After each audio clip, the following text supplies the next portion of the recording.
Maayong gabi, Davao. Natakaroon diri sa Kadayawan 13. Natakaroon diri sa Rizal Park, Santo District para sa pahalipayong concert ni Mayor Vigo Duterte o Vice Mayor Pulong Duterte. Hala, diri ka magsadya at magtanaw ta sa concert karong gabi.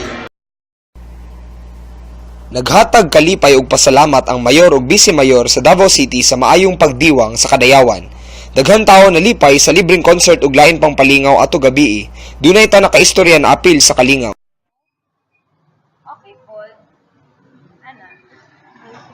Mas better siya karon nga year kay daghang activities, lalo na katong activities sa katong sa Bangkerahan River, gi-promote nila ang Bangkerahan River tungod atong mga clothes. Okay to siya. Mas safe siya, lingaw siya tapos safe.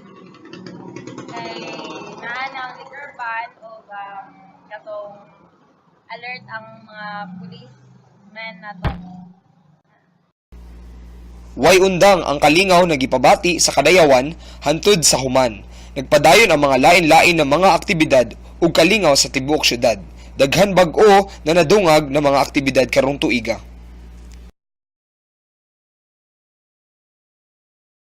Ang Kadayawan karon kay naikandawit sa dalan, tas daghang mga bazaar niya, daghang mga bill sa float.